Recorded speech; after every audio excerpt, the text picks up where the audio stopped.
কক্সবাজার ২ আসনে জামায়াত মনোনীত প্রার্থী হামিদুর রহমান আজাদের মনোনয়ন বাতিল করা হয়েছে, যেমনটা কিছুক্ষণ আগে জানাচ্ছিলাম। এ ব্যাপারে কক্সবাজার থেকে বিস্তারিত জানাচ্ছেন প্রতিনিধি অর্পণ বড়ুয়া। অর্পণ, আমরা যতদূর জানাচ্ছিলাম খবরে দর্শকদের যে মামলা জটিলতায় তার মনোনয়নপত্র বাতিল করা হয়েছে, এ ব্যাপারে হামিদুর রহমান আজাদের কোনো বক্তব্য আপনি পেয়েছেন কিনা বিস্তারিত জানাবেন।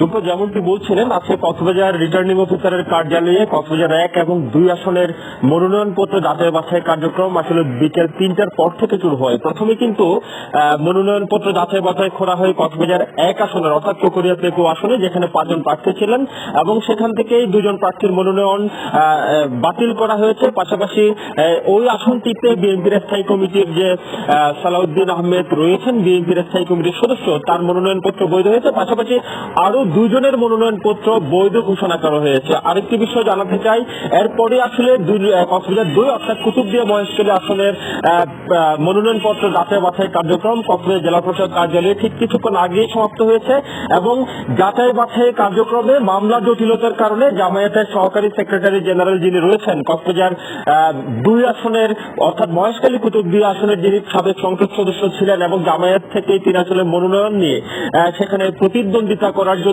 মনোনয়নপত্র জমা দিয়েছিলেন এবং মনোনয়নপত্র যাচাই বাছাই শেষে জেলা রিটার্নিং অফিসার এবং সংশ্লিষ্ট কর্মকর্তারা এই মনোনয়নপত্রটি আসলে বাতিল করেছেন। কারণ হিসেবে তারা বলেছেন যে মামলা জটিলতার কারণে এই মনোনয়নপত্র বাতিল করা হয়েছে। পাশাপাশি কক্সবাজার ২ আসনে আরেকজনের মনোনয়নপত্র বাতিল করা হয়েছে এবং ধানের শীষের যিনি প্রার্থী রয়েছেন আলমগীর মাহফুজুল্লাহ, তার মনোনয়নপত্র বৈধ ঘোষণা করা হয়েছে। আপনি নিশ্চয় জানেন যে এই আসনটি থেকে ৭ জন মনোনয়নপত্র জমা দিয়েছিলেন জামায়াতের সাবেক সংসদ সদস্য এবং সেখানকার প্রার্থী যিনি হয়েছেন হামিদুর রহমান আজাদ এবং সহকারী সেক্রেটারি জেনারেল তিনি সহ যে ধানের শীষের প্রার্থী আলমগীর মাহফুজুল্লাহ ফরিদ সহ ৭ জন আসলে মনোনয়নপত্র জমা দিয়েছিলেন।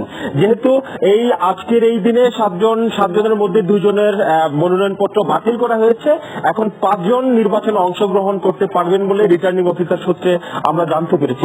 এটুকুই ছিল কক্সবাজার থেকে মনোনয়নপত্র যাচাই বাছাই কার্যক্রমের সবশেষ।